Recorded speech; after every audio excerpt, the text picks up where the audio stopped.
1년 만에 여러분들을 뵙게 되네요. 1년 어떻게 생각하면 좀 짧은 것 같고 어떻게 생각하면 긴 것 같아서 벌써 1년이 되었나 싶기도 하고 또 아주 아득한 이야기처럼 그렇게 또 생각되기도 하는 것 같아요. 우리가 함께 이렇게 뵐 수 있어서 그리고 함께 말씀을 나눌 수 있어서 너무 좋고 교회가 여전히 든든하고 건강하게 서 있는 모습이 참 보기 좋습니다. 우리 잠깐 기도하고 제가 말씀을 함께 나누도록 하겠습니다. 사랑하는 나의 아버지 하나님, 참으로 하루의 피곤한 삶을 지내고 또 한 주간의 피곤한 삶 그 이 현장에서 믿음으로 살아낼 수 있도록 하신 하나님의 사람들이 이번 수련회를 통하여서 또 함께 모여서 은혜를 사모합니다. 주께서 이곳에 함께하는 모든 분들을 주의 은혜 가운데 위로하시고 새 힘을 주시고 강건케 하시며 거룩하신 아버지 하나님, 하나님의 사랑을 다시 한번 확증시켜 주시옵소서. 예수님의 이름으로 간절히 기도합니다. 아멘. 여러분들은 어떻게 교회를 다니시게 되었습니까? 기독교인이 된 배경이나 아니면 기독교인이 되었던 그러한 그 이유들은 다양할 것 같아요. 친구가 전도를 해서 교회를 다니기 시작한 분도 계실 거고, 그냥 심심해서 교회를 다닌 분도 계시고, 아내가 교회를 간다고 해서 라이드 주러 갔다가 그러다가 또 그냥 교회 교인이 된 분들도 계실 겁니다. 사업에 실패하거나 몸에 병을 얻은 후에 인생의 허무함과 한계를 느끼고 기독교인이 되신 분들도 계십니다. 저는 고등학생 때 제가 처음 고등학교 1학년 때 교회를 처음 나갔는데 그 처음 나갔을 때의 그날 밤의 그 기억이 저는 지금도 생생합니다. 토요일 날 저녁이었는데 한 20여 명쯤 되는 학생들이 모여서 자기들끼리 예배를 하는 아주 허름한 예배 장소에 제 동생의 인도로 제가 그 교회에 처음 갔습니다. 계속 다닐 마음은 저에게 절대로 없었고 그냥 잠깐 가보자, 하도 동생이 교회를 가자고 하니까 한번 가보자는 마음으로 그냥 거기에 갔어요. 저는 그날 제가 거기에서 무슨 설교를 들었는지는 전혀 기억이 나지 않습니다. 그런데 그때 제가 그 교회 갔을 때 참 마음이 편안했다는 그 느낌은 아직까지도 좀 생생한 것 같아요. 아마도 그때 그 편안함이 좋아서 제가 교회를 계속 다니기 시작했는가 하는 건 그랬는지도 모르겠습니다. 제가 그때 왜 마음의 평안함을 느꼈는지, 그리고 왜 제 동생의 그 인도에 순순히 교회를 따라갔는지 심리적으로 분석을 해서 그 이유를 설명하는 것도 가능하겠다고 생각합니다. 사실은 제가 그 교회를 간다는 것, 교회에 다시 간다는 것 자체가 어떻게 생각하면 정말 기적 같은 일이에요. 저는 제가 초등학교 5학년 때 교회를 처음 갔습니다. 교회라는 곳을 저는 초등학교 5학년 때 처음 갔는데 교회가 그렇게 좋았어요. 그래서 저는 교회에서 살다시피 했어요. 초등학교 5학년 때 처음 교회를 가면서 수요일도 교회 가고 금요일도 교회 가고 주일도 교회 가고 그냥 학교 끝나면 교회 근처에 가서 놀기도 하고 그렇게 교회를 좋아하다가 초등학교 6학년 때 교회에서 쫓겨났습니다. 사모님께서 학교로 찾아오셔서 제 멱살을 잡고 다시는 교회 나오지 말라고 해서 그래서 그 다음부터 교회를 다니지 않게 되었습니다. 지금 생각하면 사모님이 조금 이해가 되기는 해요. 제가 목사님 아들을 때렸어요. 사실 학교 가는데 하도 얄밉게 굴길래 제가 그냥 학교 가는 길에 만나서 딱 한 대 때렸는데 이가 부러졌어요. 저는 그때 제 몸에 이 소림사에 피가 흐르고 있다는 걸 알게 되었고 그 이후로는 제가 주먹을 절대로 쓰지 않습니다. 제가 주먹을 쓰면 사람 다치겠구나 하는 생각이 들어서 제가 주먹을 쓰지 않는데 사모님 입장에서 얼마나 놀랬겠습니까? 학교에 가던 아이가 집에 들어왔는데 피를 흘리면서 들어왔는데 이가 부러졌으니까 너무 놀라서 학교까지 찾아오셨겠죠. 그럼 잘못했다고 용서를 구해야 구하는 것이 마땅할 텐데 용서를 구하기보다는 계속 걔가 먼저 잘못했다고 막 우기고, 그리고 이 잘못했다고 용서를 구하지 않는 저를 너무 괘씸하게 생각하셨을 것 같기는 해요. 그래서 다시는 교회 나오지 말라고 저에게 말씀을 하셔서 제가 교회에서 쫓겨났습니다. 그 이후부터 저는 모든 교인들은 위선자라고 생각했습니다. 하나님을 원수를 사랑하라고 말하고 이웃을 사랑하라고 말하지만 그건 말짱 거짓말이다. 기독교인들은 다 위선자다. 그래서 어디에 가든지 사람을 만나더라도 교회 다니는 사람들을 너무 싫어했고, 교회 다니는 사람들을 핍박하거나 아니면 귀찮고 못 살게 구는 것이 제 어떤 사명인 것처럼 살았던 제가 고등학교 1학년 때 교회를 다시 다니기 시작한 제 동생의 권유에 그때 왜 교회를 다시 나가게 되었는지 심리적으로 분석을 해서 그 이유를 찾는 건 가능할 것 같습니다. 처음으로 받아보는 그 여학생들의 관심 어린 눈초리 때문이었을 수도 있겠고, 세상적으로는 그렇게 잘 나가는 그런 그 사람들이 아니었던 그 가난한 학생들의 소박한 모습이 당시 많이 위축되어 있던 저에게 용기를 주었던 그러한 자신감을 준 것일 수도 있겠습니다. 단순히 그런 것 때문에 제가 교회를 꾸준히 다니게 되었을 것 같지는 않고, 조금 더 합리적인 이유를 찾아보자면 제가 그렇게 교회를 나간 지 4개월 만에 학생회장이 되었습니다. 저는 그때 이 교회가 참 세속적인 교회구나 하는 걸 느꼈는데, 저는 세례도 받지 않았거든요. 그렇게 세례도 받지 않았고 그냥 교회를 처음 나갔는데 4개월 됐는데 저를 학생회장으로 선출해 주었습니다. 그냥 순전히 제 외모만 보고, 제 외모를 보고 그냥 여학생들이 무조건 찍어준 것 같아요. 지금 생각해 보면 그거 아니고는 다른 이유가 없잖아요, 그렇죠? 그래서 제가 학생회장이 되었고요.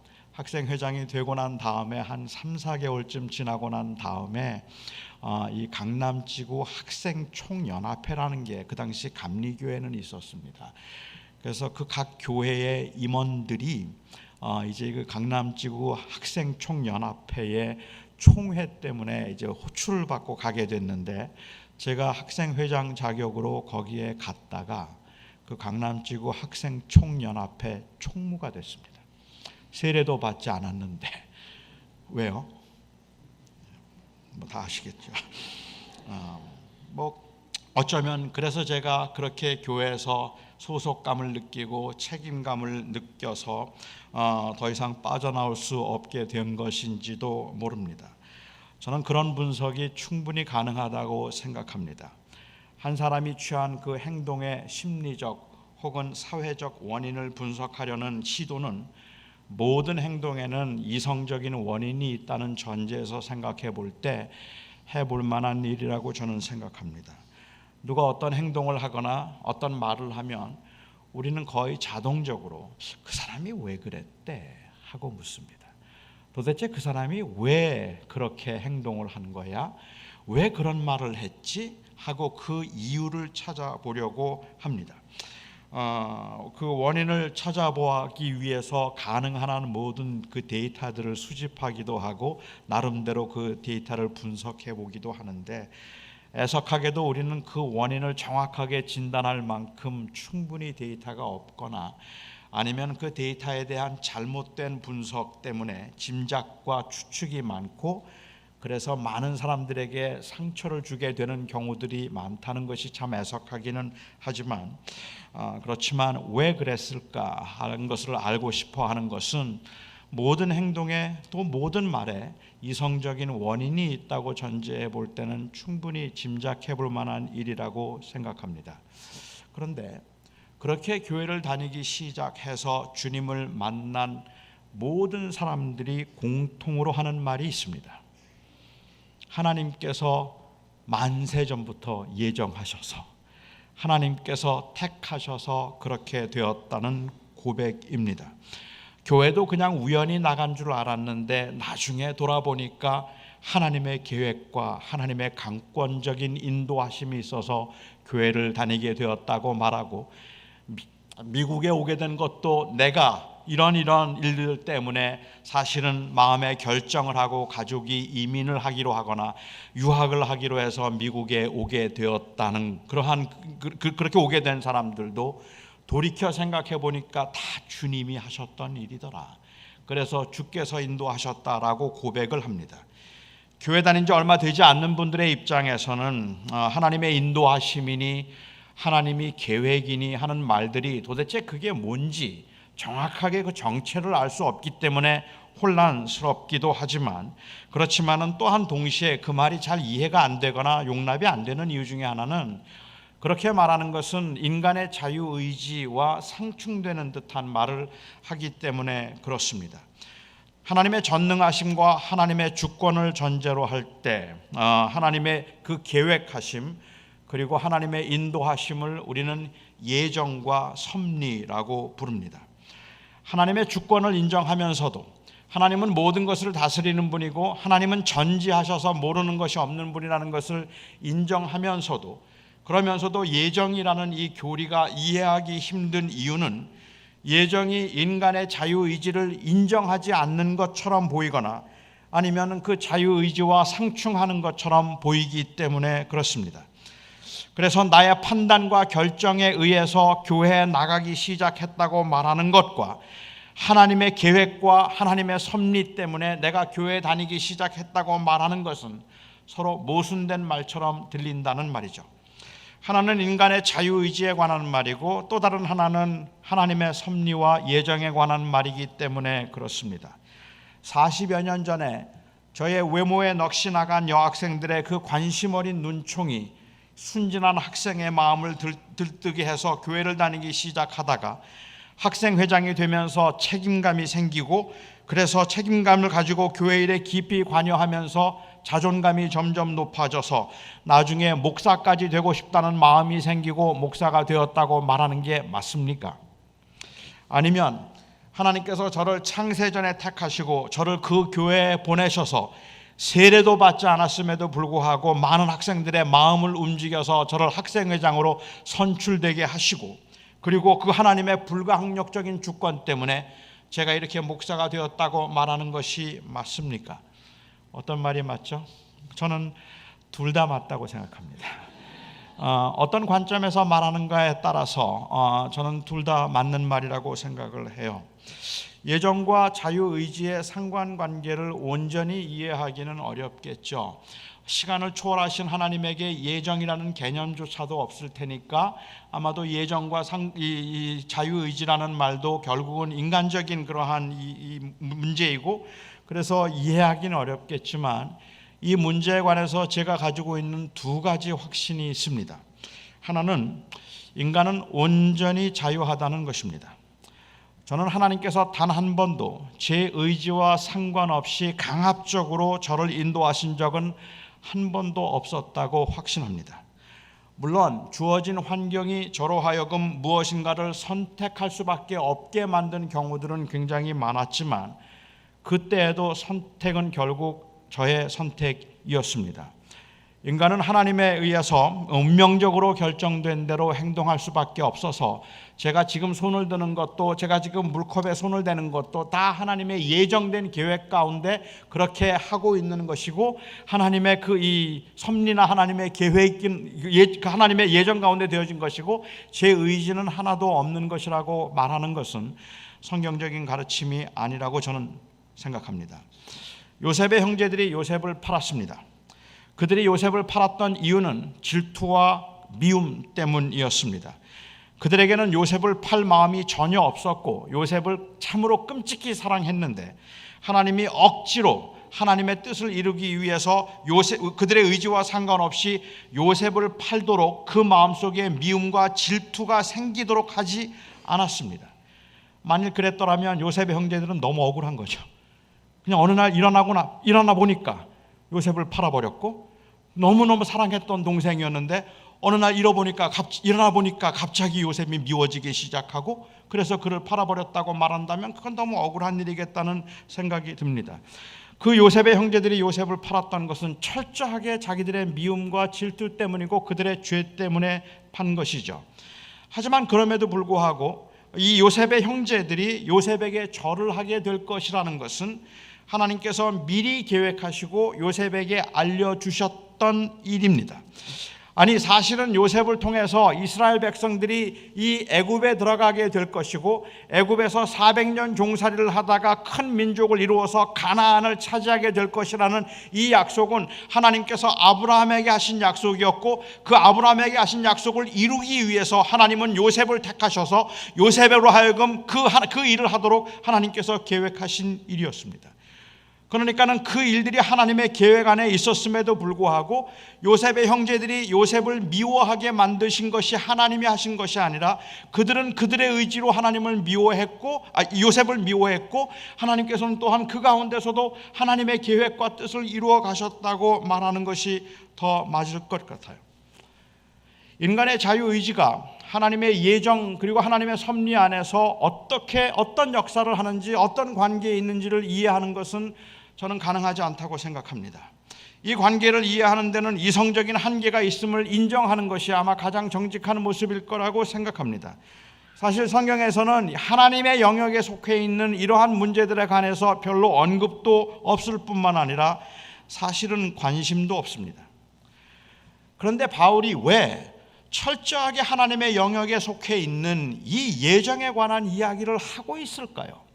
오늘 본문에서 바울은 도대체 무슨 이유로 우리가 이해할 수도 없는, 그래서 생각만 하면 그냥 항상 머릿속에는 더 복잡해지기만 하는 이 예정에 관한 이야기를 바울은 도대체 왜 하고 있을까요? 이것이 제가 오늘 여러분과 나누고 싶은 두 번째 이야기이기도 합니다. 인간은 온전하게 자유하지만 인간이 온전히 자유하기 때문에 무엇이든지 다 할 수 있는 것은 아닙니다. 인간의 자유의지는 인간의 능력의 제한을 받습니다. 아무도 하늘을 나는 것을 막지 않고 하늘을 날지 못하도록 구속하는 사람이 아무도 없다 할지라도 사람들은 하늘을 날 수 없습니다. 그것은 누가 날지 못하게 막기 때문에 그런 것이 아니라 인간에게는 하늘을 날 수 있는 능력이 없기 때문에 그렇습니다. 제가 집회를 갈 때마다 그런 것이고 오늘도 마찬가지였지만, 제가 참 원하는 것 중에 하나, 하고 싶은 것 중에 하나가 있다면 뭔가 하면 이 강대상 위를 뛰어 올라와 보는 겁니다. 저를 그냥 저 밑에 있을 때 저를 소개하면 그냥 후다닥 뛰어 올라와서 여기에 설 수 있는 그 모습을 생각하면 너무 멋있어요. 제가 하고 싶은 것이 있다면 아마도 이 마이크를 하나 들고 여기서 저기까지 왔다 갔다 하면서 설교 한번 해보는 게 제 소원입니다. 아무도 말리지 않습니다. 아무도 못하게 하지 않습니다. 하라 그러죠. 그런데 저는 못합니다. 그것은 누가 제 의지를 강압적으로 막았기 때문에 그런 것이거나, 내가 하고 싶은데도 불구하고 다른 사람이 저를 붙잡아서 못하게 했기 때문에 그런 것이 아니라 저에게는 그렇게 할 수 있는 능력이 없기 때문에 그런 겁니다. 그러니까 조 목사님이 뛰어 올라오는 것을 제가 이 옷을 잡고 못하게 했다면 그거는 자유의지에 역행하는 일이죠. 그렇죠. 할 수 있는 능력이 있었으니까. 그런데 저는 가만두고 있는데도 저는 못해요. 그 이유는 누가 의지를 구속해서 그러는 것이 아니라 저에게는 그 능력이 없기 때문에 그런 겁니다. 타락한 인간이 스스로 하나님을 찾아갈 수 있는 일은 인간이 할 수 있는 일이 아니었어요. 그것은 인간의 능력의 문제가 아니었다는 말입니다. 인간에게 의지가 있다고 할지라도 그래서 나 스스로 하나님을 택한 것 같지만, 사실은 하나님이 그 죽었던 영혼을 살려주시기 전에는, 하나님께서 그래서 성령께서 먼저 강권적으로 역사하기 전에는 인간은 할 수가 없었던 거예요. 그러니까 이 문제는 자유의지의 문제가 아니라는 말입니다. 인간에겐 그런 능력이 없어요. 그래서 우리 스스로 하나님께 갈 수 없을 그때에 하나님께서 우리를 먼저 찾아오신 것이죠. 이렇게 설명을 드리면 조금 도움이 될 수 있을지 모르겠습니다. 저의 막내 아들은 지금은 20살 된 저의 막내 아들은 그 아이가 1살 때 저희 집에 입양이 되어서 왔습니다. 그 아이가 스스로 아무것도 결정할 수 없을 때 저와 제 아내가 이 아이를 이제 택했습니다. 그리고 그 아이로 하여금 저의 아들이 되도록 했습니다. 제가 그 아들을 택했다고 말한다면, 그래서 그 아들을 제 아들로 만들었다고 삼았다고 말한다면, 이건 그 아이에게 자유의지가 있는가 없는가에 관한 이야기도 아니고, 그 아이가 그 후부터는 철저하게 저에게 구속되어서 제가 시키는 대로만 해야 되는가 하는 것의 문제가 아닙니다. 그 아이를 제가 입양해서 그 아이가 내 아들이 되었다고, 내가 택함으로 아이가 되었다는 말의 의미는 이 관계가 저에게서부터 시작되었다는 말이고, 제가 이 관계를 끊지 않는 한은 이 관계는 절대로 끊어지지 않을 것이라는 그러한 의미가 그 안에는 담겨 있는 것입니다. 저는 제 아들이 자기의 의지와 상관없이 제 아들이 되었음을 이 인간의 자유의지에 대한 침해라고 말하지 않기를 바랍니다. 제 아들에게 누군가를 택할 수 있는 능력이 없을 때, 자신의 선택에 의해서 자기의 인생의 질을 결정할 수 있는 그러한 것 조건들을 아직 갖추지 못했을 때 제가 그를 택하여서 제 아들이 되게 했음을 무조건적인 사랑, 은혜라고 말해 주었으면 좋겠습니다. 물론 저는 아버지로서 부족한 점들이 너무 많기 때문에 아들을 실망시킬 때가 있을 테니까 그 은혜가 완전하다 말할 수는 없을 겁니다. 저의 무정함이나 아니면 저의 부족함이 제 아들로 하여금 선택된 것을 후회하게 만들거나 원망하게 만들 수도 있을 겁니다. 하지만 하나님의 사랑은 다릅니다. 하나님의 자녀가 된다는 것은, 하나님이 우리를 택하여서 하나님의 자녀가 되게 하셨다는 것은 왜 나에게 물어보지 않고 했느냐고 자유의지를 침해했다고 말을 하거나 불평하거나 항거할 수 없는 절대적이고 불가항력적인 것일 뿐만 아니라 그 하나님의 선하심과 인간의 절망적인 상태 때문에 하나님이 우리를 택하셨다는 말은 무조건 은혜인 겁니다. 이거는 우리로서는 감당할 수 없는 은혜인 겁니다. 그래서 구원이 강권적으로 임했다 할지라도 그것은 부당하지 않습니다. 그렇지 않으면 인간에게는 아무런 소망이 없기 때문에 그렇습니다.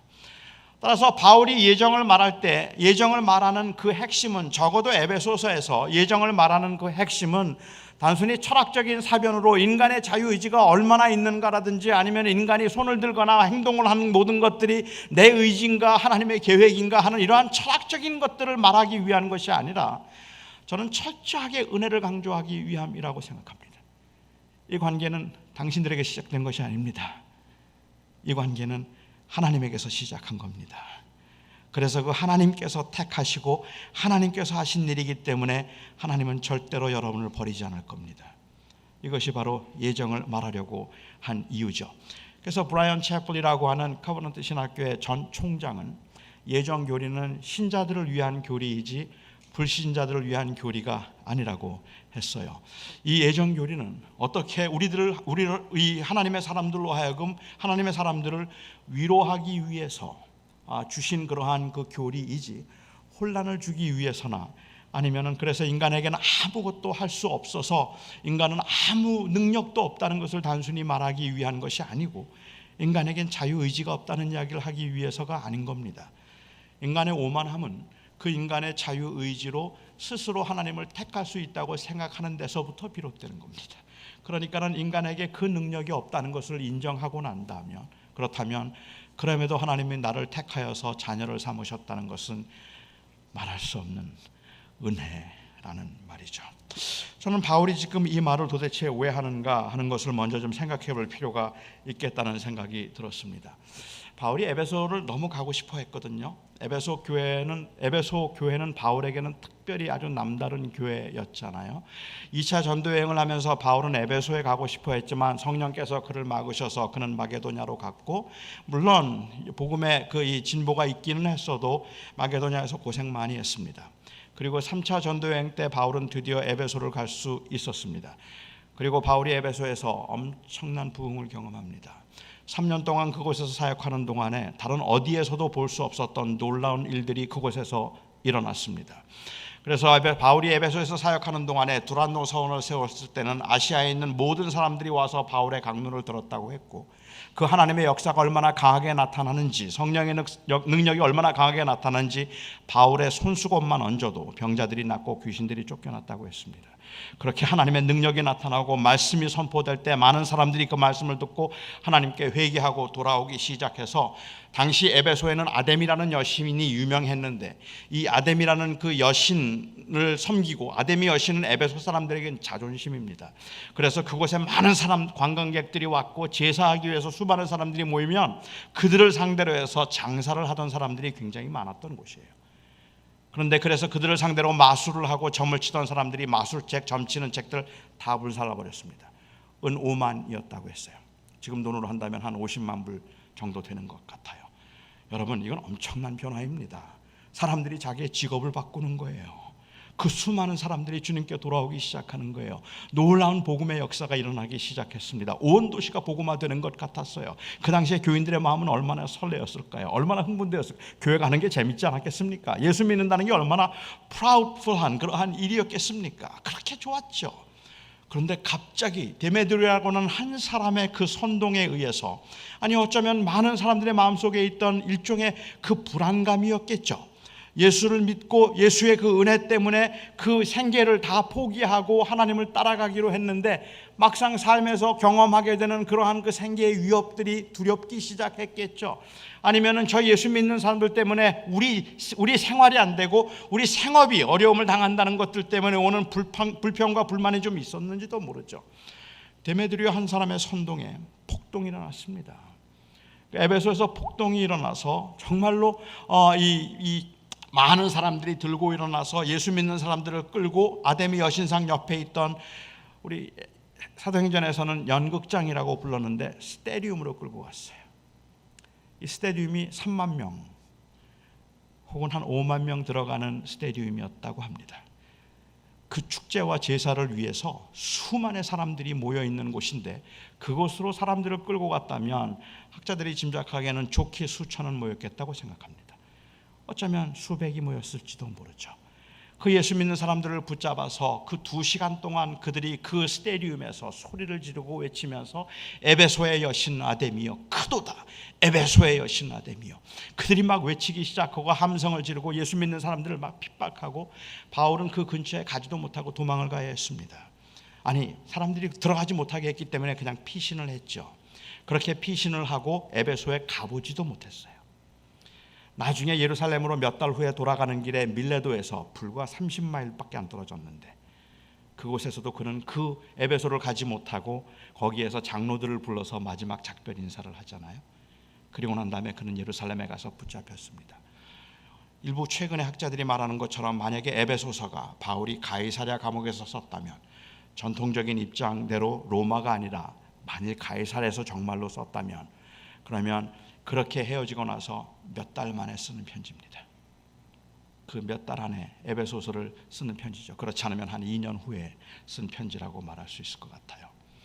바울의 마음속에 에베소 교인들은 마음을 아프게 하는 사람들입니다. 부흥을 경험했던 사람들이고 정말 믿음으로 살고자 했던 사람들에게 갑자기 핍박과 환난이 임하로 인하여서 혼란 가운데 있는 사람들이죠. 혼돈 가운데 있는 사람들이죠. 아니 어쩌다가 이제 어떻게 되는 거지? 정말 하나님이 살아계시는 한 걸까?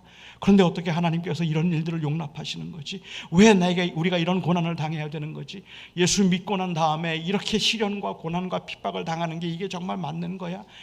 혼란스러워할 수밖에 없는 그러한 상황, 뭘 잘못했을까를 생각할 수밖에 없는 그 상황에 있는 사람들에게 바울이 그 교회를 격려하기 위해서 에베소서를 쓰면서 에베소에 있는 성도들, 그리스도 안에 있는 신실한 자들에게 내가 편지하노니 은혜와 평강이 너희에게 있을지어다 말하고 나서 지금 이 예정을 말하고 있단 말입니다.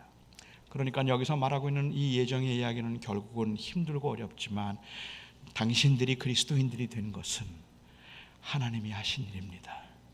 따라서 하나님은 그 거룩한 계획을 환난 가운데도 핍박 가운데도 안 될 것 같은 상황에서도 하나님은 하나님의 일을 하십니다.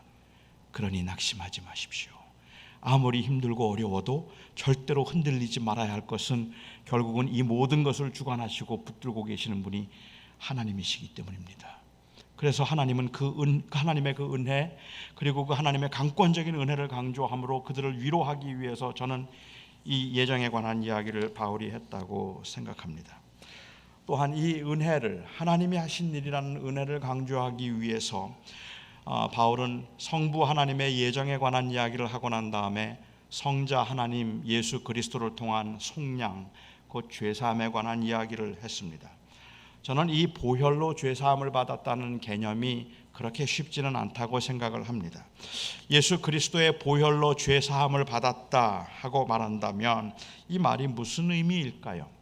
우리가 찬송을 부르면서도 예수의 피가 우리를 깨끗게 하셨다고 말하고 보혈로 깨끗해졌다고 말을 하는데, 그렇게 찬송을 함으로 마치 그리스도의 피가 무슨 해독제라도 되는 것처럼 예수 그리스도의 피를 통해서 내 몸에 있는 더러운 피가 다 깨끗해지기라도 한 것처럼 그렇게 찬송을 하고, 그래서 또한 그런 오해를 할 수도 있을 것 같아요. 예수님의 보혈이 우리의 죄를 깨끗하게 합니까? 예수님의 보혈이 우리를 정결하게 만들 수 있는 겁니까? 정말로 우리의 피를 그렇게 깨끗하게 함으로 우리를 구원받게 하는 것이 하나님의 계획입니까? 그렇게 생각했던 사람이 있었습니다. 스웨덴볼그라는 사람도 그렇게 생각했고, 아마도 우리 한국 교회에서 제일 대표적인 사람을 뽑으라면 통일교회 문선명 씨일 겁니다. 통일교회 문선명 씨는 생각하기를 인간의 몸속에 더러운 피가 흐르고 있다고 생각했잖아요.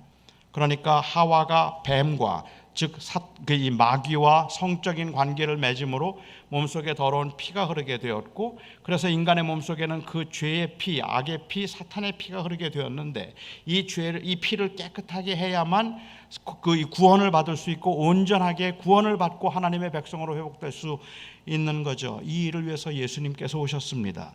그리고 예수님께서는 하나님의 진노를 거두어 가시고 하나님의 공의를 만족시켜 주셨지만, 인간의 몸속에 흐르고 있는 더러운 피를 깨끗하게 하기 전에 유대인들이 십자가에 못 박아서 죽였습니다. 그래서 예수님께서는 이 일을 다 이룰 수 없었습니다. 그 구원을 이루기 전에 이 유대인에 의해서 예수님이 죽임을 당했기 때문에 그렇죠. 그래서 1936년 4월 5일 날 예수님이 문선명 씨에게 나타나셨습니다. 그리고 내가 이루지 못한 이 구원을 이루어 달라, 그렇게 부탁을 하셨기 때문에 문선명 씨는 제2의 메시아가 된 겁니다. 제2의 메시아로 문선명 씨가 하는 일은 예수님께서 못다 이루신 일, 즉 우리 몸속에 있는 더러운 피를 깨끗하게 하는 거죠. 그 더러운 피를 깨끗하게 하기 위해서 그들이 만들어낸 교리가 소위 말하는 피가름의 교리입니다. 우리 속에 있는 피를 갈라내야 된다, 더러운 피를 걸러내야 된다고 생각을 한 거죠. 그리고 그 피를 깨끗하게 할 수 있는 방법, 그 의식적인 방법이 바로 합동결혼식이었습니다. 그 합동결혼식의 예식을 통해서 우리의 몸속에 있는 피가 깨끗해진다고 하는 것이 그들의 교리입니다. 뭐 이렇게까지 생각하지는 않더라도 예수님이 십자가에 죽으심으로 그 주님의 피가 우리의 모든 더러운 피를 깨끗하게 했다고 생각하는 분들이 가끔 계시기는 한 것 같아요. 특히 사람의 생명과 인격이 피에 있다고 말하는 것처럼 보이는 그런 문학적인 표현들 때문에라도 더욱 그렇게 생각할 수도 있겠다 싶습니다. 범죄한 부모나 조상의 자손들이 내 안에 살인마의 피가 흐르고 있다, 아니면 내 안에 매국노의 피가 흐르고 있다, 뭐 이런 이야기를 한다면 이건 실제로 그들의 피가 남들과 다르다는 의미에서 하는 말이 아니라 결국은 범죄한 사람들의 자손이라는 그러한 문학적인 표현일 뿐일 겁니다. 예수 그리스도의 보혈이 우리의 죄를 사하고 우리를 깨끗하게 했다고 말한다면 이 예수님의 피는 죽음을 의미할 뿐이지, 예수님의 피에 죄를 사하는 그 효험이 있다든지 아니면 피를 깨끗하게 하는 신비한 능력이 있었다는 의미가 아닙니다. 주님께서 로마 병정에 채찍에 맞아서 튀긴 피가 로마 군인의 그 군복을 적셨어도 그것은 아무 효과가 없습니다. 예수님께서 매를 맞을 때 튀긴 그 피가 혹 내 몸에 맞는다고 할지라도 그래서 병이 낫는다든지 그래서 죄가 깨끗해지는 게 아니란 말입니다. 피는 곧 생명을 의미합니다. 그렇기 때문에 피는 곧 죽음을 의미하는 겁니다. 예수님께서 피를 흘리셨다는 말의 의미는 십자가의 죽음을 의미하는 것이죠. 십자가의 죽음을 통하여서 예수님이 형벌과 우리가 받아야 될 그 이 진노, 하나님의 진노와 하나님의 벌을 하나님께서 다 예수님께서 친히 다 받으심으로 우리로 하여금 그 죄로부터 자유하게 하셨다고 하는 것이 바로 그 피로 사함을 받았다는 의미, 죄사함 곧 속량이라는 의미입니다. 그런데 이 속량이라는 단어가 우리에게는 참 낯선 단어이잖아요. 값을 지불하고 사다, 값을 지불하고 사서 자유하게 하다 하는 것이 속량이라는 단어의 의미인데 현대인들에게는 아주 생소한 단어입니다. 단순히 이건 오래된 단어이기 때문에만 생소한 것이 아니라 우리가 살고 있는 우리 사회 제도에는 속량이라는 제도가 없어요. 그렇기 때문에 사실은 속량이라는 말이 우리에게는 그렇게 실감나는 단어가 아니라는 말이에요. 옛날 유대인들이나 아니면 로마 헬라 사람들은 속량이라는 말을 생각하면 바로 떠오르는 것들이 있었어요. 그건 그들의 삶에서는 어쩌면 그런 제도가 있었기 때문에 그런 거라는 말입니다. 누군가가 대신 위하여서 그 죄값을 치룰 수 있는 일들은 없는 거예요. 그래 누군가를 대신 만약에 죄값을 치루어서 그를 자유하게 해줄 수 있는 그러한 제도가 있다면 아마 제가 생각할 때는 거의 많은 부모들은 자기 자식들을 위해서 대신 감옥에 간다 그럴걸요. 내가 차라리 감옥에 갈 테니까 내 자식은 좀 놔달라고 해도 우리 사회에서는 그게 용납되지 않습니다. 자기의 지은 죄의 값은 자기가 치러야지 누구도 대신 치러주지 않습니다. 그런 의미에서는 속량이라는 단어가 우리에게는 아주 낯서는 단어죠. 그러니까 막연하게나마 우리가 속량을 이해할 수 있는 것이 있다면 노예들에 관한 이야기를 할 때 하는 거죠. 그래서 노예들을 돈을 주고 사서 그를 자유하게 해줄 때 그것을 속량이라는 말로 사용했습니다. 저는 그게 정당한 표현이라고 생각을 하기는 하지만 조금 극대화시켜서 어떻게 보면 좀 과장되긴 하지만 저는 이것을 좀 다른 예를 들어서 한번 설명해 보면 어떨까 싶은 생각이 들었습니다. 구약에서는 그 노예를 사서 그래서 값을 주고 사서 그를 자유하게 해준 것을 속량이라는 단어로 사용하기도 했지만 짐승을 자유하게 해준 것을 속량이라는 말을 사용하기도 한 적이 있어요. 그러니까 자기의 그 집에서 키우는 개가 다른 사람을 물면 그러면 그 개는 죽어야 합니다. 그런데 그 값을 대신 지불함으로 개를 죽이지 않는 경우에도 속량이라는 단어를 썼던 것 같아요. 저는 그 예를 한번 생각해 보고 싶다는 겁니다. 아주 오래전에 저희 집에서 강아지를 한 마리 키웠습니다. 이 강아지의 이름이 뚱땡이였습니다. 제 아내가 그 강아지에게 뚱땡이라는 이름을 지어준 것은 그 강아지가 뚱뚱해서가 아닙니다. 아주 귀엽다는 의미에서 그래서 귀엽다는 의미에서 뚱땡이라는 이름을 지어주었다고 제 아내는 말하는데 아무리 생각해도 제가 생각하기에는 저를 빗대어 놓고 지어준 이름인 것 같았습니다. 제가 못마땅한 날은 유독 그 강아지를 붙들고 야단을 치면서 뚱땡이 너 혼날래? 뚱땡이 맞아야 되겠구나. 도대체 뚱땡이가 왜 이렇게 말을 안 듣는 거라고 막 야단을 칠 때마다 제가 옆에서 가슴이 두근두근거리고 이거 지금 나보고 하는 말 같은데 라는 생각이 들었던 그 뚱땡이라는 이름이 단순히 그냥 귀여워서가 아니라 아마도 그 이름 안에 감추어져 있는 것은 나를 빗대어서 한 것이 아닐까라는 생각이 들어서 가슴이 두근거렸던 적이 있습니다. 제 아내는 그 강아지를 너무너무 예뻐했습니다. 제가 집에 돌아오면 교회에서 돌아오면 제 아내가 그 강아지를 안고 저를 맞으면서 했던 말이 있습니다. 뚱땡아 아빠 오셨다. 그러면 저는 등골이 오싹해집니다. 저는 모든 동물을 무서워합니다. 저는 지금도 강아지를 못 만집니다. 강아지도 못 만지고 그리고 이 고양이도 못 만지고 새도 못 만지고 어떤 짐승도 저는 만지지를 못해요. 물론 그 만지는 데서부터 오는 어색함 때문일 수도 있겠지만 사실은 저는 아주 작은 강아지인데도 무서워서 못 만집니다. 제가 싫어하는 게 아니에요. 사람들은 자꾸 저를 오해해요. 근데 저는 이 짐승을 싫어하는 게 아닌데 짐승이 다 무서워요. 무서운 이유 중에 하나는 물 것 같아요. 만지면 혹시 저의 이런 마음을 이해하는 분이 계실지는 모르겠는데 아마 경험해 보신 분들은 그리고 강아지를 키워보신 분들은 늘 자신 있게 저에게 말씀하세요. 절대로 안 뭅니다. 절대로 안 무니까 걱정하지 마세요. 그래요. 저도 아마 키워보면 그걸 알 것 같아요. 그런데 아직까지도 저는 이렇게 강아지를 이렇게 만지려고 그러면 그리고 이렇게 저를 좋다고 이렇게 쳐다보거나 아니면은 막 꼬리를 흔들고 좀 심하게 움직이면 물 것 같아서 무서워요. 그러니까 저는 강아지를 무서워합니다.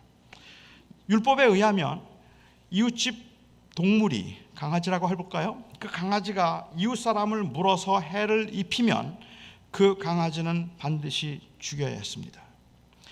그 동물을 죽이지 않으면 그 동물의 주인이 죽을 수도 있습니다. 모든 경우에 동물을 죽이죠. 하지만 그 동물을 너무 아끼면 주인은 그 해를 입은 사람의 가족을 찾아가서 아주 큰 값을 지불하고 그 동물을 자유하게 해주는 경우가 있습니다. 이때 지불하는 값이 속량입니다. 구속의 값, 속량이죠. 이 구속의 값을 지불하면 그러면 그 동물은 사람을 죽인 죄가 사함을 받아서 자유하게 되는 겁니다. 자, 그렇다면 예수님께서 우리의 죄 사함을 위해서 값을 지불해서 속량하고 우리를 샀다고 말씀하셨는데, 그렇다면 예수님은 누구에게 이 값을 지불하신 걸까요? 어떤 사람들은 하나님께서 우리를 사탄에게 그 값을 지불하고 사탄에게서 샀다고 주장하는 사람들이 주장하는 사람들도 있기는 합니다. 그러니까 우리는 모두가 다 죄를 지음으로 사탄의 종이 되었는데, 그래서 사탄에 부하고 사탄의 종이 되었던 저희들을 하나님께서 사랑하셔서 사탄에게 예수님이 십자가에 죽으심으로 사탄에게 그 값을 지불하시고 우리를 그 사탄에게서 사서 우리를 자유하게 해 주셨다고 말하는 겁니다. 이 세상을 마귀가 다스린다고 주장하는 성경의 구절들을 볼 때는 마치 마귀가 이 세상을 다스리고 있는 그러한 그 권력을 가지고 있어서 우리로 하여금 그 마귀의 권력에서 자유하게 하기 위해서 마치 그 죄값을 지불한 것처럼 보여지는 경우도 저는 있다는 것을 인정을 하긴 합니다. 하지만 마귀가 세상 공중 권세를 잡고 마귀가 세상을 다스린다고 말을 하지만 그것은 사실 맞는 말이 아닙니다. 우리가 마귀의 종노릇을 한다면 마귀가 하나님을 대적하는 것처럼 우리도 하나님과 비슷하게 하나님을 대적하고 있다는 의미일 뿐이지, 우리가 마귀의 종이라는 말은 아닙니다. 우리 중에 누구도 마귀의 종은 없습니다. 그냥 마귀처럼 마귀의 종 노릇을 하고 있는 거예요. 마귀가 하는 그 유혹대로 우리가 넘어가 사는 거죠. 마귀는 어떤 경우에도 자기의 나라를 세우려고 하지 않습니다. 마귀는 사탄의 나라를 세우는 것이, 사탄의 역할은 사탄의 나라를 세우는 것이 아닙니다.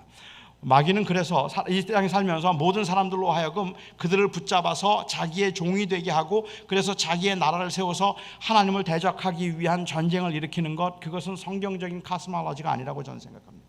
아니, 그럴 수가 없습니다. 이 땅을 다스리는 분은 하나님이십니다.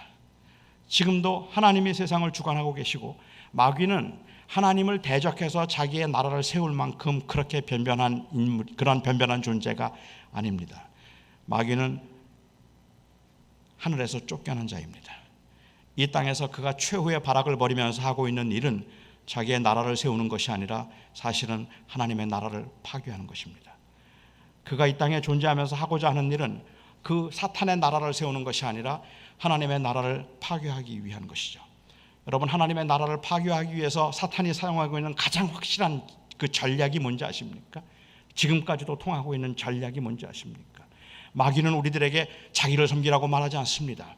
자기를 섬겨서 하나님을 대적하고 마귀를 섬기라고 말하지 않습니다. 그래서 실제로 마귀를 섬기고 있는 사람들은 이 땅에 없어요. 거의 없어요. 뭐 사탄교를 말하는 사람들조차도 저는 좀 더 이 문제는 좀 더 깊이 생각해 봐야 되겠지만 전 아니라고 생각합니다. 여러분, 마귀가 누굴 섬기라고 하는지 아세요? 하나님 섬기지 마, 그리고 날 섬겨. 이건 마귀의 개혁이 책략이 아닙니다.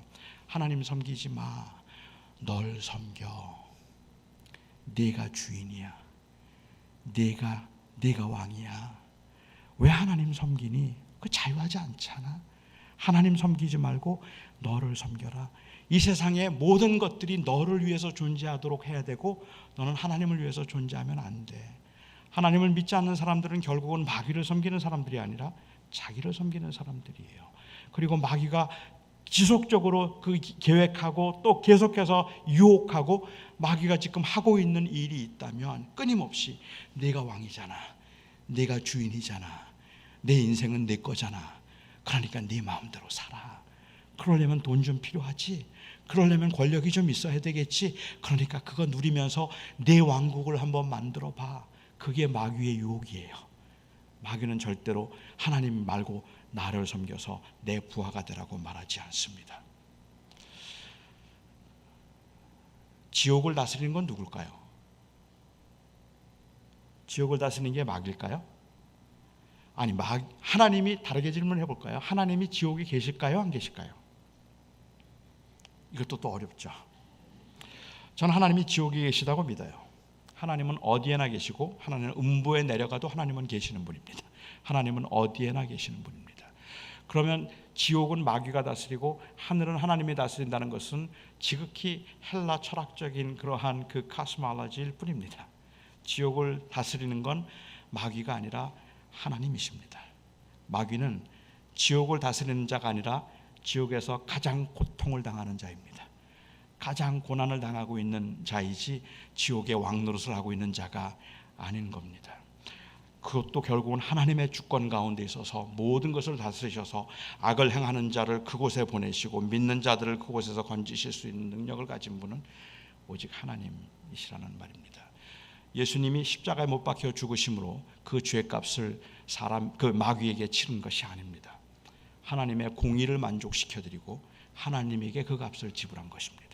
그래서 하나님이 우리를 벌할 수밖에 없는 그 하나님의 공의 가운데 하나님이 우리를 벌하지 아니하고 우리를 용서하시도록 하나님의 그 공의를 만족시켜주기 위해서 예수님이 십자가에 죽으신 것이지 마귀에서 우리를 건져내기 위해서 주님께서 십자가에 죽으신 것은 아니죠. 그러니까 하나님께서는 그 하나님의 공의를 위해서, 하나님은 그 공의를 만족하기 위해서 당신의 아들을 십자가에 못 박으신 겁니다. 제가 속량이란 사람을 죽인 짐승을 구하기 위해서 지불한 값이라고 말씀드렸습니다. 조금 과격하기는 하지만 저는 여러분들이 이해하고 들어줄 수 있다고 저는 생각을 하고 말씀을 드리겠습니다. 여러분은 이런 황당한 이야기가 믿어지십니까? 정말로 이런 황당한 이야기를 여러분들은 믿으실 수 있겠습니까? 이런 말도 안 되는 이야기에서 여러분들이 공의가 느껴지시는가 말입니다. 아니 어떻게 이런 이야기들이 여러분의 마음에 와닿을 수 있는가 말입니다. 부모가 자식을 사랑해서 아들을 구하기 위해서 대신 죽음을 택했다면 저는 그건 아름다운 이야기라고 말하겠습니다. 사형 선고를 받은 친구를 대신해서 그 죽음으로 친구의 죄값을 속량하고 구원했다면 그 친구를 둔 사람은 정말로 행복한 사람이라고 저는 말하겠습니다. 정말로 누군가를 사랑하는 사람이 있어서 그 사랑하는 사람을 위해서 대신 죽음을 당하거나 대신 그 죄값을 치름으로 자유하게 해주었다고 이야기를 한다면 그런 사람을 둔 사람은 정말로 행복한 사람이라고 저는 말하겠고 아름다운 헌신적이고 희생적인 사랑이라고 말하겠다는 말입니다. 그런데 예수 그리스도가 구속의 그 죄값, 그 속량의 값으로 우리를 위해서 죽었다는 이야기는 그런 아름다운 이야기가 아닙니다. 조금 전에 제가 구속을 설명하면서 드렸던 예를 다시 한번 생각해 보세요. 자기 집 개가 다른 사람을 물어 죽여서 물어서 그 개를 죽여야 하는데 주인이 그 개를 사랑해서 그 개를 살리기 위해서 자기가 대신 죽었다고 말한다면 여러분들은 그게 말이 된다고 생각하십니까? 그런데 이거는 더 황당한 이야기인 겁니다. 하나님의 아들 예수 그리스도가 우리의 죄를 대속하기 위해서 십자가에서 죽었다는 말은 개가 그 사람을 물었는데 그 주인이 개를 너무 사랑한 나머지 개를 살리기 위해서 자기 아들을 대신 죽였다는 말입니다. 이게 공의입니까? 이게 참 정말로 헌신적이고 아름다운 사랑이라고 말하겠습니까? 여러분 중에 어떤 사람이 어떤 강아지를 너무 사랑하기 때문에 그 강아지를 살기 위해서 자기 아들을 대신 죽였다 그러면 여러분들은 정말로 강아지를 사랑하고 강아지 복 받았다 말하겠습니까? 미쳤다 말하지 않겠습니까? 있을 수도 없는 일인 겁니다. 있어서는 안 되는 불의한 일인 겁니다. 그런 일은 하면 안 되는 겁니다. 그런데 그 일을 하나님께서 하셨다는 말이에요. 예수님이 십자가에 못 박혀 죽으셨다는 것은 하나님은 사랑이기 때문에 무엇인지 할 수 있는 분이고 그래서 그것은 별로 하나님에겐 중요한 일이 아니기 때문에 하나님이 그냥 하신 일이 아니라는 말입니다. 어떻게 우리 같은 죄인들을 사랑하기 위해서 자기 아들을 십자가에 달 수가 있어요? 어떻게 우리 같은 인간들을 하나님께서 구원하기 위해서 당신의 아들을 대신 십자가에서 저주를 받게 하실 수 있겠느냐는 말입니다. 이걸 거룩한 자기 희생이니 모든 사람들이 본받아야 할 희생정신이니 아름다운 헌신이니 이런 말을 할 수 있겠느냐는 말입니다. 아니요, 이건 미친 짓이에요. 이건 불의한 일이에요. 안 돼요. 그렇게 하면 안 되는 거예요. 예수님이 십자가에서 죽으신 일은 그냥 단순히 가능하지 않은 일일 뿐만 아니라 용납되어서는 안 되는 일인 겁니다. 그거는 불의해요. 이건 미친 일이에요. 그런데 말입니다. 제가 이렇게 도저히 이해할 수 없는 그리고 용납될 수 없는 것으로 이해하기 시작할 때야 저는 비로소 하나님의 마음을 느낄 수 있게 되는 것 같아요. 우리가 받은 이 사랑이 어떤 건지, 이 험한 세상에서 버겁고 힘들게 살아가고 있음에도 불구하고 하나님이 나를 사랑하고 있다는 사실에 우리가 감격할 수밖에 없고 그 앞에서 우리가 아무것도 자랑하거나 내세울 수 없게 만드는 이 놀랍고 엄청난 사랑은 사실은 이 사랑은 이건 아닙니다. 주님, 그럴 수 없습니다라고 말할 때 그게 가능하더란 말입니다. 성경에서 은혜를 이야기하면 성경에서 강조하는 이 은혜는 언제나 사실은 이 받아서면 안 되는 무가치하고 그리고 이 불의한 일을 하나님께서 하심으로 우리를 구원하셨다는 이 unworthiness, undeservedness, 그게 은혜를 강조하고 있는 건데, 오늘날 현대인들에게서 은혜를 이야기하면 은혜는 그냥 주어진 특별한 거저 주신 freeness가 강조되고 있어요. 거저 주신 사랑, 거저 주신 은혜, 굉장히 고맙죠. 굉장히 귀하죠. 그렇기는 하지만 그 앞에서 우리는 저는 그 거저 주신 그 놀라운 은혜 앞에, 이건 하나님이 나에게 거저 주셨다는 것으로 인한 감격과 감사가 있기는 하지만, 그럼에도 불구하고 그것은 여전히 제가 이해하기에는 성경이 말하는 것에 미치지 못한다고 저는 생각합니다. 작년에 제가 이 예를 들어서 말씀을 드렸는지 잘 모르겠습니다. 제가 목회를 하면서 쉬지도 않고 열심히 사역을 하고, 그리고 휴가도 없이 그냥 열심히 일을 했더니 저희 교회 집사님 한 분이 너무 고생하는데 쉬엄쉬엄 하라고 플로리다에 별장을 하나 사주셨습니다. 꿈에 깨보니까 꿈이었어요.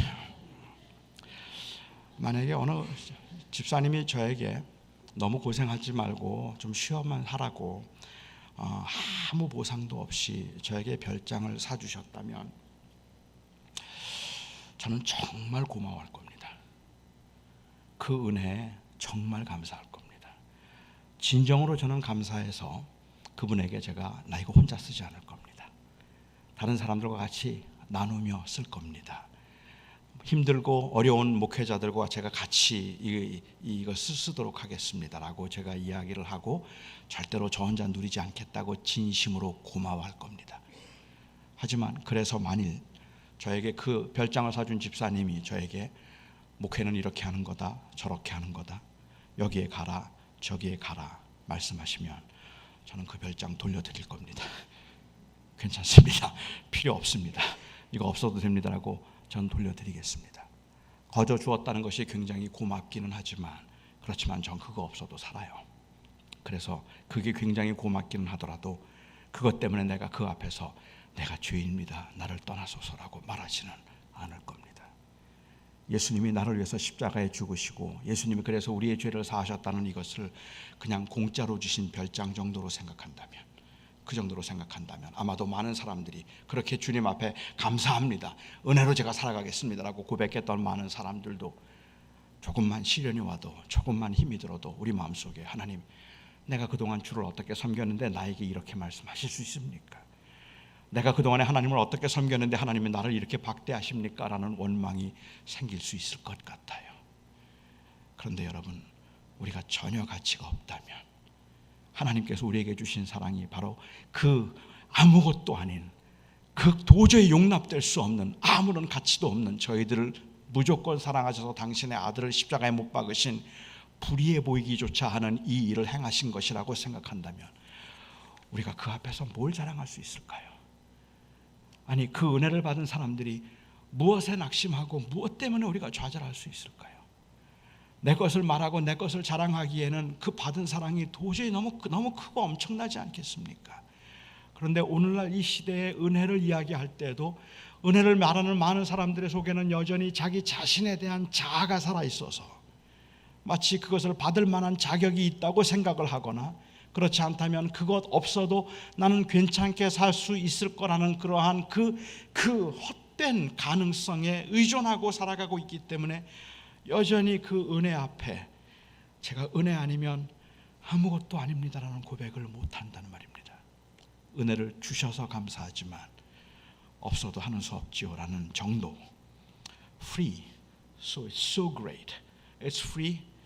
그런데 그게 내 unworthiness를 말하고 있지는 않은 것 같다는 것, 그게 아마 현대인들이 가지고 있는 은혜에 대한 심각한 오해 같아요. 그런데 예수 그리스도의 속량, 그 죄사함을 받았다고 바울이 말할 때 그 말 속에는 죽을 수밖에 없는 죄인, 아무런 가치도 없는 죄인, 이 땅에서 뭘 누리든, 이 땅에서 얼마나 대접을 받든, 이 땅에서 어떤 위치에 있든지 간에 그는 정말로 아무것도 아니라는 그 사실에 대한 인정, 바로 거기에 근거해서, 그런데 이 벌레만도 못한 죄인을 위해서 하나님이 당신의 아들을 십자가에 못 박으셨고, 그리고 그 아들이 우리를 대신하여 죽으셨다. 세상에서 아무리 힘들게 살아도, 세상에서 아무리 어렵고 많은 고난과 혼란 가운데서 정말 눈물이 마르지 않는 그러한 삶을 살고 있음에도 불구하고 그 은혜 앞에 우리가 은혜를 생각할 때마다 새 힘이 생기고 다시 일어나고 싶은 욕망이 생기게 만드는 것은 바로 이 unworthy한 우리에게 임했던 하나님의 사랑에 대한 확신이라고 생각합니다. 그냥 단순히 거저 주신 것, 거저 주셨죠. 근데 거저 주신 것을 말하는 것이 아니라 우리는 받으면 안 되는 걸 받은 겁니다. 그만큼 엄청난 하나님의 사랑이 임한 것이죠. 그리고 나서 세 번째로 바울은 말하기를, 성령께서, 성부 하나님이 우리를 예정하셨고, 성자 하나님께서 우리를 위해서 대신 죽으셨고, 성령 하나님이 우리의 보증과 인치심이 되셨다라고 말합니다. 구속, 속량 못지않게 보증, 인치심, 이런 단어들도 우리에게는 그렇게 익숙한 단어가 아닙니다. 적절하게 제가 설명할 수 있는 건 아니겠지만 그냥 예를 들어서 한번 이렇게 말씀을 드려보면 어떨까 싶은 생각이 들어요. 집을 계약한다고 한번 가정해 볼까요? 요즘 우리 살고 있는 시대에 집을 계약을 하게 되면 그 집 계약을 가능하도록 하기 위해서 일단은 계약서에 서명을 해야 되잖아요. 그리고 계약서에 서명할 때 그냥 나 이 집 사겠습니다가 아니라 항상 다운 페이먼트를 요구하죠. 그래서 어느 정도 다운 페이먼트를 하고 그 다음에 은행에서 대출을 받아서 몰기지 페이를 하겠다고 약속을 해서 서명을 하면, 그렇게 하고 나면 그러면 그 집은 내 집이 됩니다. 그렇죠? 아직까지 대출금이 남아 있기는 하지만 대출금을 약속대로 그 지불하고 있는 한은 그 집은 내 집이라고 말해도 됩니다. 왜냐하면 다운페이를 했고 그래서 집을 계약을 했기 때문에 그런 거죠. 그 계약서에 서명을 하는 것이 인치심이고, 그리고 그 다운페이먼트로 페이를 하는 것이 보증입니다. 그런데 집을 사려면 집을 파는 사람과 그리고 집을 사는 사람이 함께 사인을 하죠. 집을 파는 사람의 입장에서는 이제 당신이 이 계약 조건들을 다 지킨다면 이 집은 당신의 집입니다 하고 서명을 할 것이고, 그리고 집을 사는 사람은 제가 그 모든 약속들을 잘 이행하겠습니다라는 의미에서 서명을 할 겁니다. 성령께서 친히 보증과 인치심이 되셨다는 말은, 이 말은 성부 하나님께서 사인을 하시고 우리가 사인을 해야 되는 그 자리에 성령께서 친히 하셨다는 말입니다. 성령께서 친히 보증과 인치심이 되셨다는 말이에요. 이 말은 하나님께서 사인을 하시고 성령께서 우리를 대신해서 사인을 하심으로 이 구원은 절대로 잃어버릴 수 없는 것이 되어버렸다는 말입니다. 우리가 서명을 했더라면 이건 잃어버릴 수 있어요.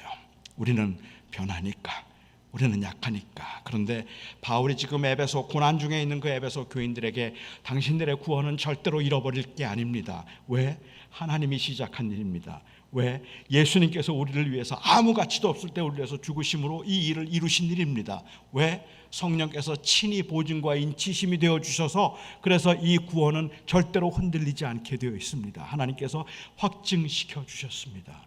말씀을 하고 계시는 거죠. 그러니까는 이 구원은, 이 은혜는 전적으로 하나님에게부터 온 것이며, 그래서 하나님께서는 결코 이것을 그를 사랑하고 그가 택하신 자들, 그리고 그 안에 있는, 그리스도 안에 있는 자들을 하나님은 결코 버리지 않을 것이라고 하는 그러한 의미에서 주님께서는 지금 성령께서 친히 보증과 인치심이 되셨다고 말을 하고 있는 거죠. 그리고 우리는 믿음으로 그것을 받아들였는데, 현대인들이 보여주는, 현대신앙에서 보여주는 그 아이러니가 있다면 이건 전적인 하나님의 은혜임에도 불구하고 우리는 자꾸만 우리의 것들을 자랑하려고 한다는 말입니다. 교회 생활을 오래 하신 분들은 그 교회 생활의 경륜과 교회에서 끼쳤던 영향력과 그리고 또한 그 헌신 때문에 내가 얼마나 고생을 했는데 도대체 나를 이렇게 안아주지 않는 거야 라는 것으로 원망을 하기도 하죠. 어떤 사람들의 경우에 있어서는 정말로 교회가 너무 아무것도 나를 위해서는 해주는 것이 없는 것 같은 섭섭한 마음도 있죠. 충분히 이해합니다. 목회적으로 저는 그런 일들이 없도록 최선을 다해야 된다고 생각을 하기는 해요. 하지만 교회가 무엇인가를 이야기하면 결국 바울이 말하고 싶어 했던 것은 그 이후에 나오는 이야기들 1장 2장에서 나오는 이야기가 이는 아무 육체라도 자랑하지 못하게 하려 함이라. 자기의 육체를 자랑하지 못하여서 이방인과 유대인이 하나가 될 수 있고 종과 자유인이 하나가 될 수 있고 여자와 남자가 하나가 될 수 있도록 하기 위해서 사람이 한 것이 아니고 하나님이 하셨다 말하고 있는 겁니다. 자기의 것을 자랑하지 말라고 말하고 있는데, 그래서 사람의 행위로 되는 것이 아니라 오직 믿음으로 된다고 말했는데, 그런데 오늘날 교회에서는 이 믿음조차도 자기의 행위인 것처럼 자랑을 하고 있어요.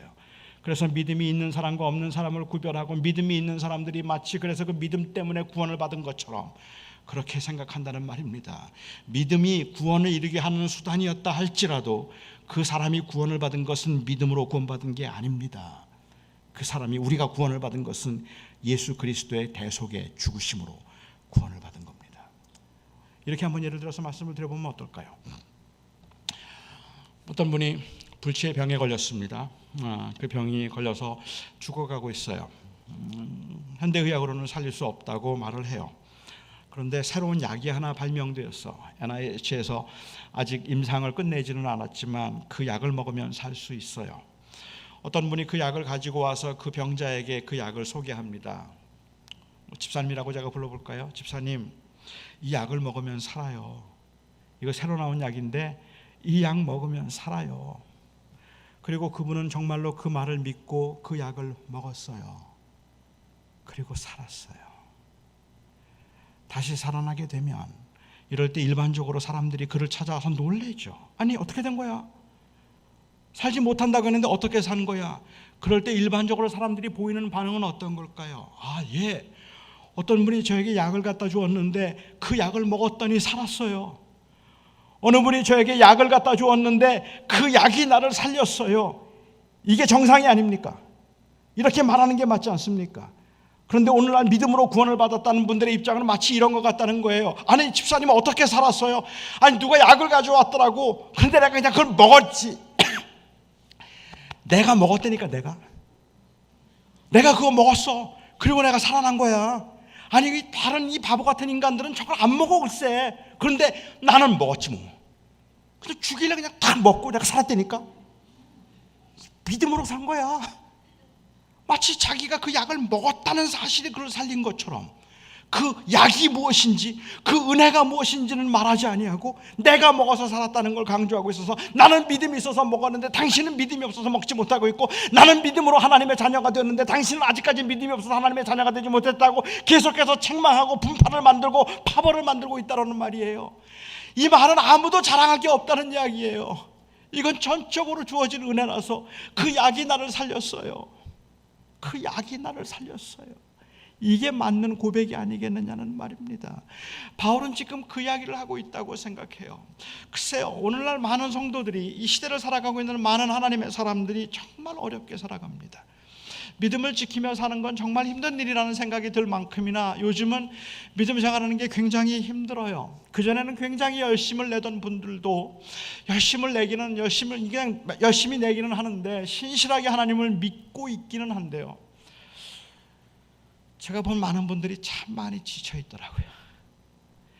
그리고 크게 달라지거나 변화가 없는 모습을 보면서 그냥 힘들어하는 것 같아요. 그래서 현대 그리스도인들, 현대 신앙인들의 모습과 현대 교회의 모습을 보면서 제가 느끼는 감정은, 하나는 두려움, 또 다른 하나는 피곤함이에요. 이런 자리도 어찌 생각하면 그냥 피곤한데, 힘든데, 별 큰 기대 없이 그냥 피곤하다는 생각이 더 많이 있는 것 같고, 그 피곤함을 느낄 수밖에 없을 만큼이나 이제는 사는 게 정말 만만치가 않다는 이야기들을 사람들은 합니다. 그게 너무 맞는 것 같아요. 아마도 바울이 보았던 에베소 교회 교인들이 그랬을 것 같아요. 그래서 너무 마음이 아팠을 겁니다. 너무 마음이 아프고 그리고 그럼에도 그들을 위로하기 위해서 바울이 에베소서를 편지를 보내면서 그 서두에 그가 에베소서를 열어서 했던 그 말은 은혜입니다 라는 말을 합니다. 하나님이 우리를 사랑하셔서 우리가 택하기 전에 하나님이 먼저 우리를 택하셨고 그 아들이 우리를 위해서 죽으셨고 성령께서 친히 보증과 인치심이 되셨으니 사랑하는 성도 여러분, 낙심하지 마세요. 아무리 힘들어도 하나님은 결코 여러분 버리지도 떠나지도 않습니다. 하나님은 기어코 여러분과 함께 이 길을 끝까지 가게 하실 것입니다. 그분이 하나님이십니다. 바울은 그 이야기 하고 싶었을 것 같아요. 그리고 저는 오늘 여러분들에게 똑같은 이야기를 하고 싶습니다.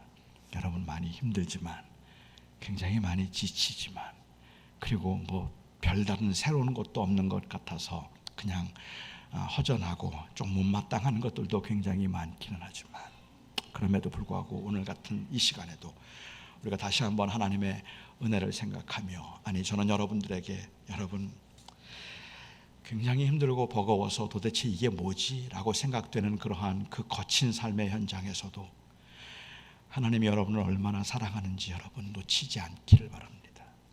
하나님이 정말로 사랑하십니다. How do I know? 어떻게 알죠?